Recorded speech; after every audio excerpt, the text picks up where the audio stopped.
Hey everyone, Eggman here with another video, and we are just a couple of days away before the soft launch of the Gundam card game here in North America. We do have Anime Expo happening next week, which does have the starter decks for sale, kind of a little bit early, but really exciting. Hopefully I will be there and I'll be able to grab a couple as well. But honestly, I'm really excited to jump into more Gundam content. We did make a lot of content during the beta period, and it's been kind of in this kind of holding pattern for the last couple months, but we've been having a lot of reveals. We have the full starter decks, which we're kind of going over today as well. And again, I'm just kind of excited for it. So if you guys are new to the channel, please make sure to hit that like and subscribe. We're going to be making a lot of Gundam content, and I don't want you guys to miss it. And then also, if you guys are new, we do have a deck builder on Eggman Events for Gundam specifically. We have done a really good job keeping up to date with the reveal. So as of recording, we are up to date with all the cards that have been revealed for this card game in general, with set 1 as well as the first 4 star decks. But also another thing is that with the star decks known now,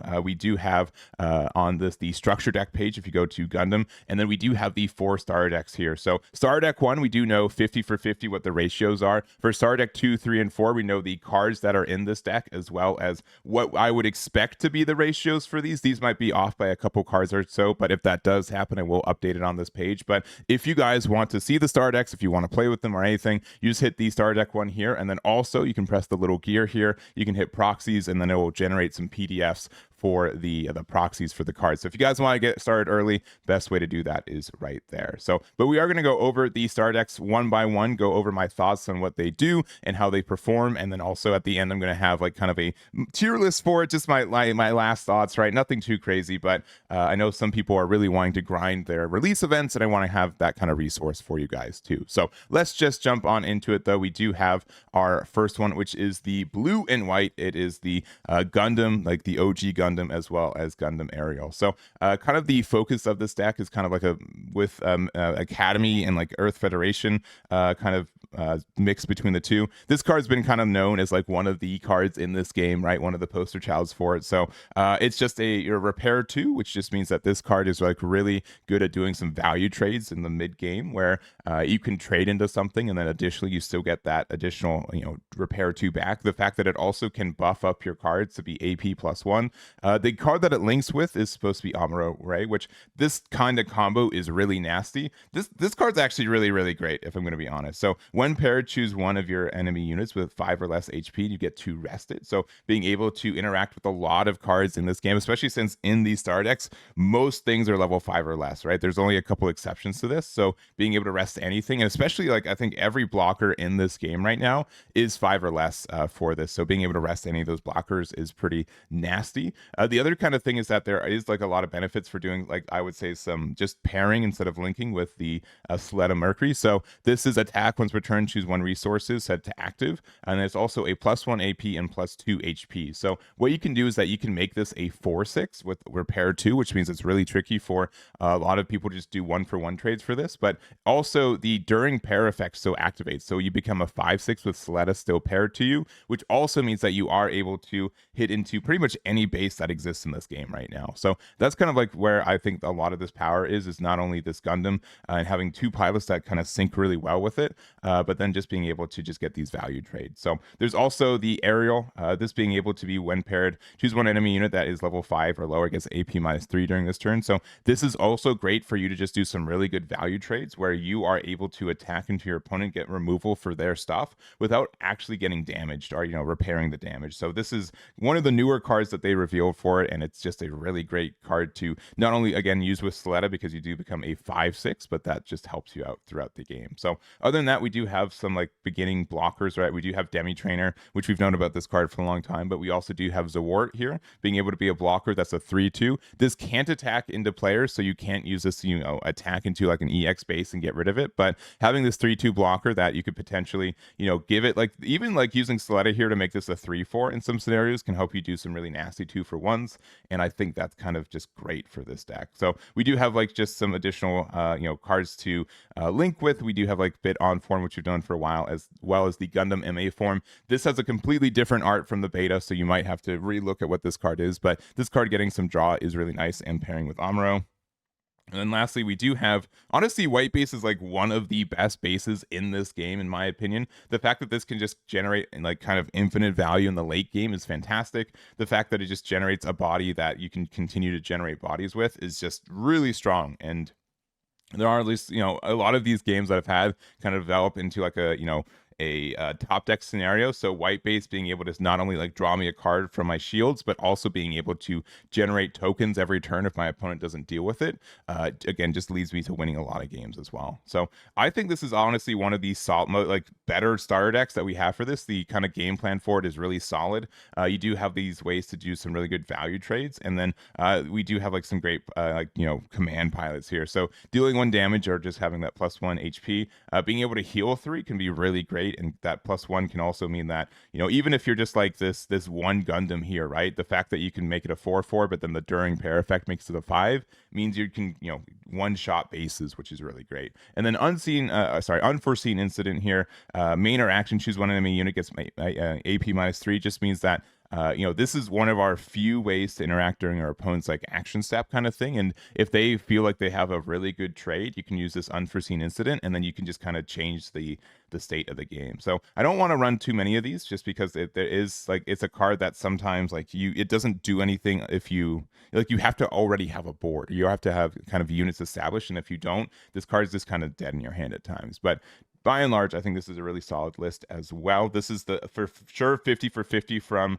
what you're getting in the star deck. So as mentioned, you do kind of need to get 2 of these to get full play sets of cards too. I did for each one of these also just have like a little bit, like if I happen to have 2 star decks to smush them together, what would it look like? And then, generally speaking, rule of thumb, just kind of max out your LRs, right? So the Gundam and as well as the aerial both are really great. We already get 4 of each pilot, so that's great too.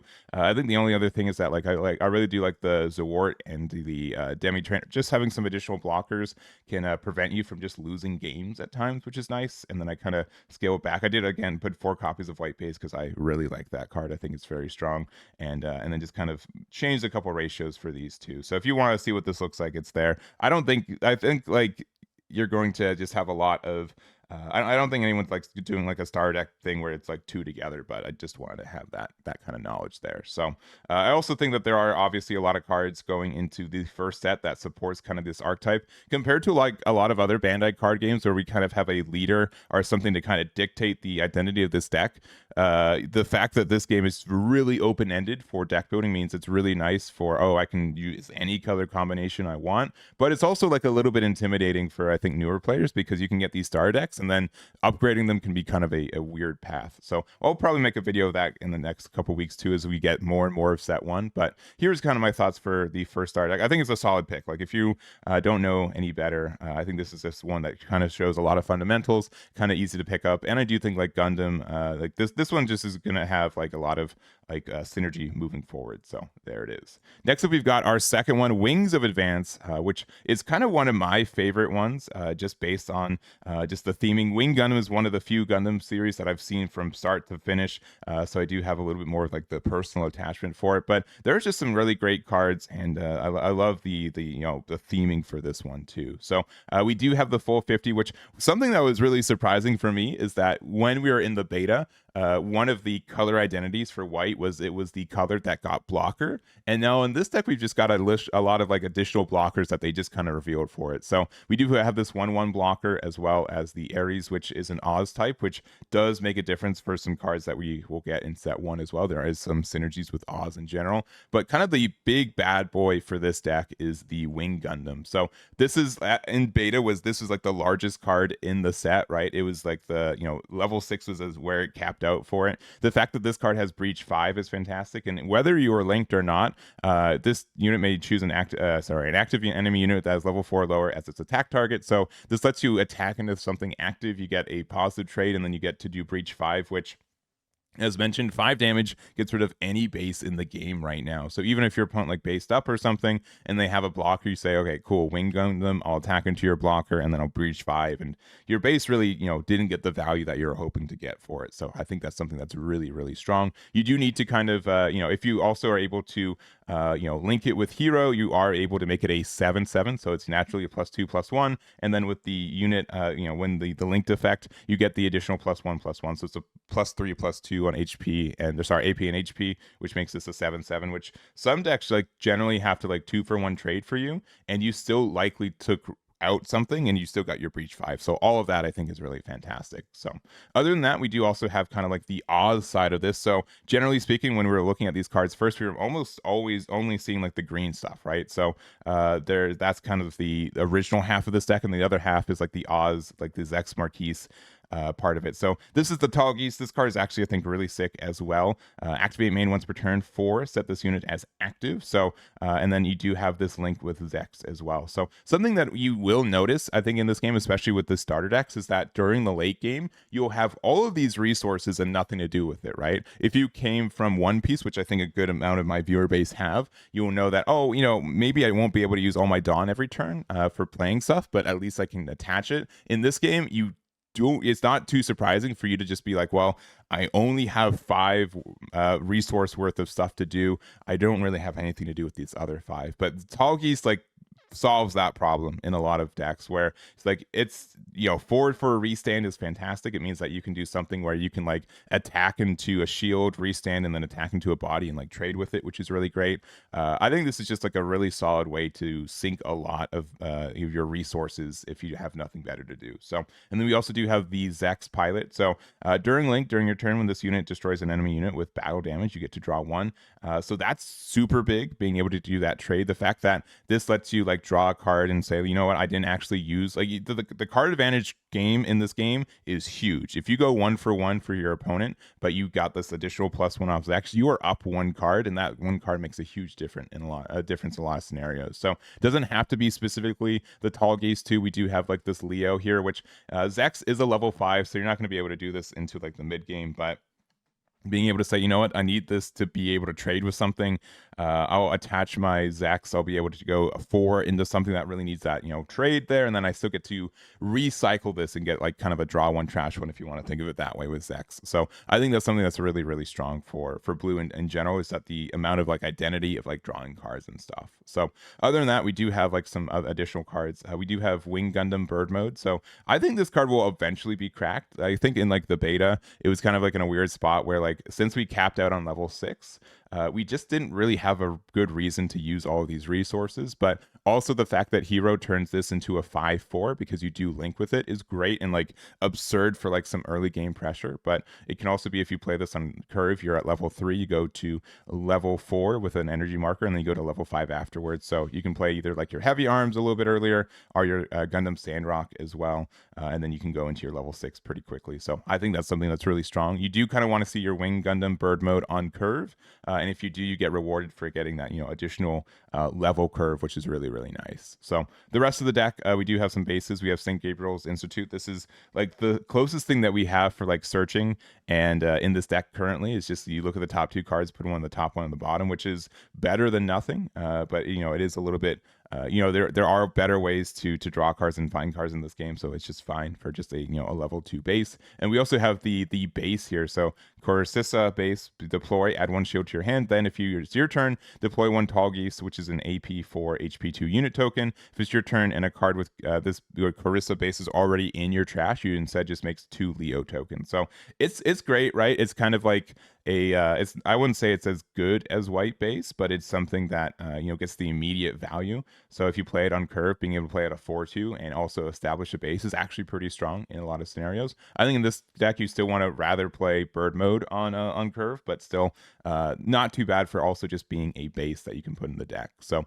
other than that, we do have some of our command pilots, Simultaneous Fire and Troa, as well as the Quatre here. So I do think that these cards are fine. The +1/+1 is good. I'm not sure if this is going to be a game where like the action effect here to prevent damage is going to be important enough, but I think that it's fine. We do also have only like 1 Sandrock in this deck for this. We do have other Sandrocks in the main set that also, but having just like a 5/4 vanilla here is fine for the card. But we also do have the heavy arms. So during your turn, when this unit destroys an enemy unit by battle, you get to deal 1 damage to all enemy units that are level 3 or lower. I will say, like, this effect sounds really good, But in practice, I didn't really find like that one damage being impactful enough in a lot of scenarios. So I think this is just okay for a combo, but it's not too terrible either. So other than that, we do just have kind of the rest of the deck here. I would say that this deck can be like a little bit inconsistent at times, just because you do kind of want to find your pieces early on kind of on curve, but is a deck that, like, if you are able to do so, you are going to be so far ahead from every other star deck in this like mini format that we have. And the amount of like value trades you get to do, the fact that you can again like use a lot of your resources to max advantage a lot of the time is good. And the only thing like sometimes is that you will run out of cards, but like Zex at least helps you like find cards and like cycle with it, which is great too. So generally speaking, this is one of my favorite star decks. I'm not sure if it's the best star deck for this format, but you do get, I don't know, the theming is just great. I just love this deck a lot. So there it is for there. And lastly, if you want to have like a two star deck smushed together version, max out your LRs once again. I did take out the Sandrock Vanilla just because I didn't find as much use for it. We didn't really talk about Siege Ploy too. This card's just okay. It is kind of like the same thing where I think there are just better ways to rest cards in this game than having to use just a a command for it. The fact that it does have a burst effect is important, but generally speaking, I think this card is just likely okay for what it is. So we're gonna keep it in two. I think like if I think like Amuro in general, since it's just like a better card for this, even though it's like not a command, the fact that you can just put it in underneath any pilot is great. The fact that this is an action though means that you can get like some an extra turn for it as well. I just felt like if you need to use this card, you're usually kind of like too far behind for it. But if you like it, you can definitely run it as well. So there it is. Next up, we've got Starter Deck 3, Zeon's Rush, which might unironically be the name of this archetype when we get it fully realized with set 1. But this is one that just has a lot of like archetype theming with the Zeon and Neo Zeon cards. It's a little like aggro deck where you just kind of try to establish a lot of smaller bodies. But since this game, if your opponent doesn't have a base, every unit can represent 1 damage very quickly. So if your opponent doesn't answer your board, or if you're able to kind of start this momentum of playing new bodies out for everyone that you lose, your opponent's going to really get overwhelmed pretty quickly. So I think it's a deck that can also just get, again, very fully realized with set 1, and it can be kind of scary about how much pressure and aggression this deck can have as well. So jumping into the cards though, we do have the Charge Zaku 2. This is the newer LR of the 2 that have been revealed. When destroyed, look at the top 3 cards of your deck. You reveal 1 Zeon or Neo Zeon unit card among them, add it to your hand, return the remaining at the bottom of your deck randomly. So being able to use this to get some cycle and some card advantage is really good. The fact that you can also proc your own destruction by just attacking into something is really great too. That's something like compared to other Bandai card games is a little bit trickier to destroy yourself with your own effects or with your own like battle and stuff, but this makes it a lot easier in this card game. So if you just like need to do kind of like a Hail Mary into one of your other cards, this being able to find it is really nice. It does have a link with Char, which this makes it a 5/3 with high maneuver, so that just having some great interaction where your opponent can't block it. You can get rid of any base in the game right now because you're attacking the 5. All of that I think is really strong for this card. So even though it's like it's a lower cost unit and a lower level unit, I think this is something that just adds a lot of consistency for the deck in general. And then we have our other LR, which is the Shinoju here. So when paired, this gets high maneuver as well. So kind of the theming where this deck is really great at just getting around blockers, as well as this can just generally get a clear of a base all by itself, which is great. But also if this unit destroys an enemy unit, an enemy shield area card with battle damage. So essentially, if you do damage with this card, or get rid of a base, you get to choose 1 enemy unit. You get to deal 2 damage to it. So the fact that this gets like in the fact that one, if you have high maneuver with it, generally speaking, this will remove a card in a shield area, right? This is almost guaranteed in that scenario. So because of all that, I think this card is really strong at doing that damage, and like a really good boss monster for something where you're already like pinging your opponent for a lot of damage. They might have done some like kind of value trades to have like a 2, something with 2 HP or something, and then you get to use this to get rid of another shield and get that like 2-for-1 trade, which is just really strong in this game in particular. So the pilot that we do have the link with is the full frontal. So also when paired, you may deploy 1 one Neo Zeon or Zeon unit that is level 4 or lower from your hand. So being able to additionally play additional body out too. So what you can do is you can have copies, pretty much any of these, right? Any unit is great to get out if you're already kind of this rush deck, but you can play another Charzaku too. You can play the Golf, which we saw this from the demo decks, but this is a unit that plays another unit. So for like one additional resource for getting the for getting the link there, you do get to get like 2 additional bodies out, which is kind of absurd. And then we also have the Gira Zulo here, so being able to have this support too. There are some like kind of scenarios where at the same time, right, your opponent's like, well, they only have like this 2 attack card and their board's empty. There's not much you can do. You can say, all right, for level 6, I can play the Shinaju. I can play out full frontal to play out the Gira Zulu, and this can get rush because you're able to say then, all right, cool, well then I will attack with my other Gira Zulu here, and then it becomes a 5-2 or something like that with the support mechanic from this one. So generally speaking, I think this has a lot of pressure for attack, which is fantastic and can make it very difficult for your opponent to stabilize if they're not ready for the amount of pressure you can give out for this one. So other than that, just I think generally speaking, all the cards for this deck are good except for maybe the 1 cost. These are like a little bit lower powered, but I do think you have to run it just because, again, if you're able to put enough bodies on board, your opponent can't really answer all of them at the same time. There is also this kind of great synergy where if you play one of these on 1, then you can use the Gaza D here. And it has support too, which means that you can turn any of these one attacks one AP cards into 3 AP cards, which gets rid of the EX base. And then you guys probably already know about Zaku too. This card is just fantastic. This is probably one of the best low level like early units in the game right now.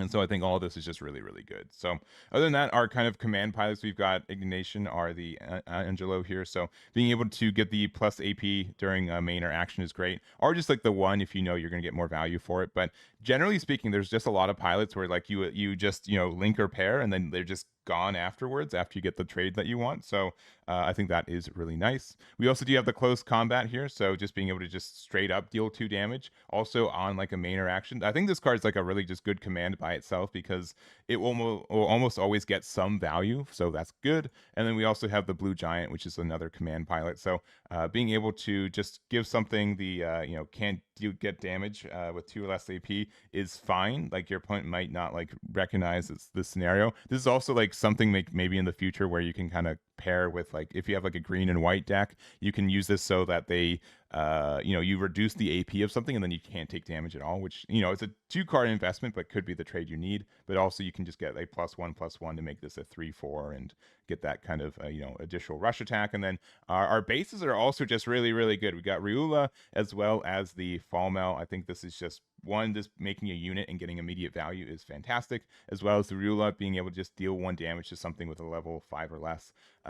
All this is good, right? I think that this deck is like pretty fantastic out of the box. It gets better when you put 2 of them together, and it's definitely like my contention for one of the strongest, if not strongest, kind of deck in this game, just based kind of off the starter deck. So generally speaking, I think this deck is great. If I was to build it with 2 copies together, it'd probably look a little bit similar to this, just kind of focusing more on like the close combat and stuff, as well as just I don't think you need 6 copies of the these. I think just 4 of one of your favorites. So if you like the Draxi more than the Zaku one, go for it. But then generally you just want the rest of your like your consistency cards.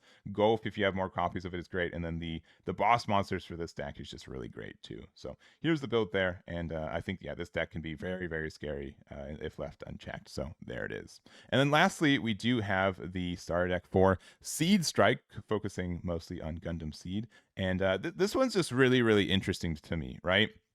I think this was like the starter deck where we got like the slowest amount of information about, right? We knew that, like, strictly speaking, that we knew it was like the Ailstrike Gundam and Kira, which both these cards I think were really great during the beta format. It was kind of, in my opinion, I think the strongest color combination in beta was the blue and white. I think that just had a lot of synergy with itself. And now we have this kind of pairing with red. So the fact that like red was kind of like the last color that we got announced, the fact that red wasn't in the beta, just means like this is the deck that I feel is like the least explored of the before, but it's one that I think has some really great synergies and some great stuff to do with it. So starting off again, like you guys have probably seen L Strike, but a blocker that has one paired level 4 or higher. Choose one enemy unit with 4 or less HP, return it to its owner's hand, and then also the Kira.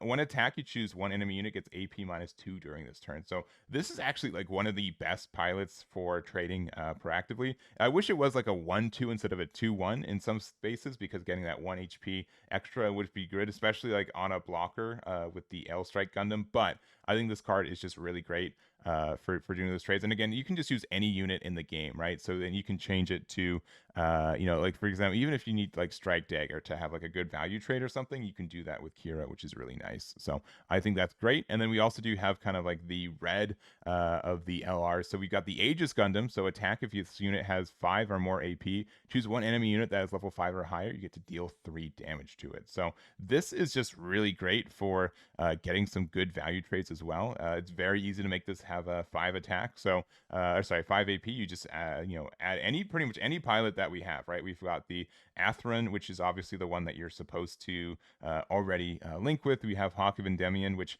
this card's been getting more and more value in my opinion. Just the fact that it lets you, like, it's so flexible in what you get to do with it. Are also the Kira as well. All of these can just help you do some trades. For example, let's say your opponent played like a Wing Gundam earlier and did a trade where they hit into a 4 AP card.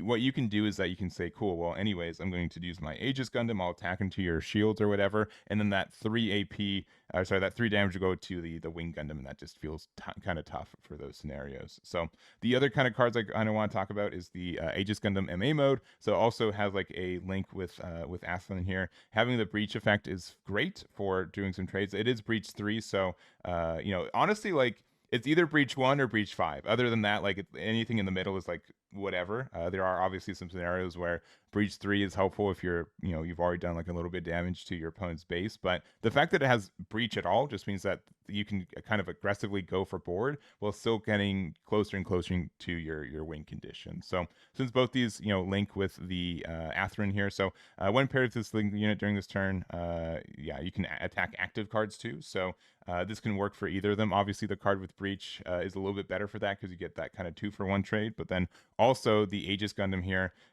you get to there are just some times where you need to do some trades, and even if you need to like do a value trade up, like this is like a 5 attack that you can still get that boost, and there's just like some really cool synergies with this one in particular. So one kind of interesting thing is that like most of like the Aegis, the L Strike Gundam was kind of more of like this blocker deck, right? And we use a lot of blockers. We only get like 2.5 blocker cards. We do have Mobius, which is this like another 1/1 blocker, which is really nice. We do also have the Striker pack, which this card I think is actually really, really good, strictly because it has this burst effect, which lets you play a unit, which generally is really, really, really tough to do, right? It's a unit that plays on your opponent's turn. This is kind of unheard of in this game right now. Like, there are a lot of that like bases that let you play units, but it's only if you play the base on your turn. So it does have the condition that if you have no Earth Alliance unit tokens, so if you like played one last turn and then you hit this off of your burst, you don't get to play another one, which is unfortunate. But this is also like blockers in this deck, right? So this, even though this is a command, you can think of this as like a unit with a burst effect to play itself, which is just a great effect, I think, in this game right now. So you get to choose if you want a 4/2 blocker or a 2/4 blocker, and then if you hit it off the burst, you are a 3/3 blocker. So those are kind of the scenarios for it, but I think this is just like a 4 of if you have it. It is just really, really great. So lastly, we do have our bases of like the Archangel here. Being able to restand your blockers after they attack is great for value purposes. So obviously we would do I think we have enough blockers with Striker Pack to really make this valuable, but you do have to invest in your blockers. It's a little bit of a slower card, but in like the late game, the fact that you get to attack a shield and then restand your blocker for just 2 is really valuable. It just kind of lets you kind of end the game without being kind of worried about losing for just your opponent kind of going for game themselves. And then we also have the Vesilusis, which this card I'm like, this card's just okay. I'm not too impressed with it, but activate main restless base, choose one friendly unit, gets AP +1. There are definitely some decks where I'm sure this makes a lot of value change, right? The fact that you also can just use this on your Aegis Gundam, even if like you don't have a pilot underneath it, You are able to make this a 5/3, so its one attacking effect activates too. But I think it's just kind of fine for what it is. I think that like Archangel is just like a better base in general, but there are just like some scenarios where this just gets a lot of damage, like difference for that too. So other than that, we do have like just some basic cards here and there. We have like Miguel is kind of like our other like half pilot too. So during Pair or Destroy, if you have another Link pilot in play, you get to draw one. We do have the Magic Bullet of Dusk. So choose one friendly unit that's level 2 or lower, gets first strike, which means it does damage first. And then if it KOs the opponent's card or destroys the opponent's card, you don't take damage. So the fact that it's only like a friendly unit at level 2 or lower is like a little bit whatever. I'm honestly not very impressed with this card. And also like the Jin. I think both these are just kind of okay. Because then the fact that Miguel only gives you like a +1 AP, like I guess like you attach it there, you become a 3/2, you don't get any better at like trading into something, and then like you get rid of it. I'm not a big fan. I think this combo doesn't really work, but the Hawk of Endymion I think like makes up for it. The fact that this is just really great at going you can make this a 3/4 with the link there, which is great, but also the fact that you can use this to interact with your opponent's boards, anything with level with 3 or HP or less. So even if like they have like a wing Gundam and you just do 4 damage to it, you can put it back into their hand. This can just buy you a lot of tempo and a lot of time. This can let you get rid of a blocker when you're trying to go for game. There's just so many uses for this card, and I think it's just like one of the better cards for this deck, and just like the color in general. So there it is. And if I was to play this deck like with 2 of them smashed together again, I would take out the Magic of Dusk bullet, or what's it called? What's the actual name? The Magic Bullet of Dusk. I would not run that card. I don't think it's really good. I could be wrong, but I just don't see the usage for it compared to what the rest of this deck is kind of asking for. So generally speaking, this is the one that I'm actually like really excited to learn more of. I do think that it does have a lot of strengths. You do get like a lot of like tempo and get a lot of aggression like early game with some of your kind of like overstat cards. You do have like some consistency with Strike Gundam, which we didn't really talk about, but draw one, trash one is still really good. And I think Striker Pack can really help change what this game or what this deck kind of looks like too. So here is the build there, and those are all 4 decks. And if you guys are wondering which one I think is the best, I think all of them are good. I know that's kind of maybe like a lame answer, but I think all 4 star decks are just good. I don't think there are any stinkers here. I think all of them have like good game plans.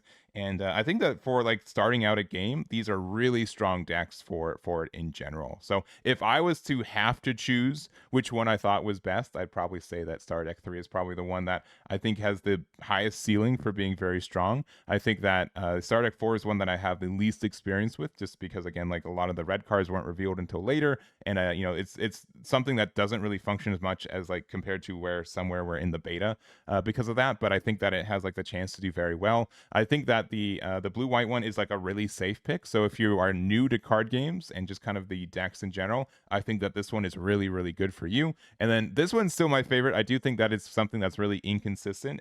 But if you like playing like big boss monsters and like getting a lot of value, Star Deck 2 is definitely the one that you would choose. So I guess like the order de facto would be Star Deck 3 is the best, Star Deck 4, Star Deck 1, then Star Deck 2. But I don't think it really matters. I think all these decks are really great. I think that this is a format where you can really choose which deck kind of matches your play style more, and you can get rewarded for it as well. So that's going to be it for me. Again, if you guys need any of these resources, you can check out my website, Eggman Events, link to the description, and looking forward to making more Gundam content in the next couple weeks too. So that's going to be it for me. Thank you for watching, and we'll catch you all next time.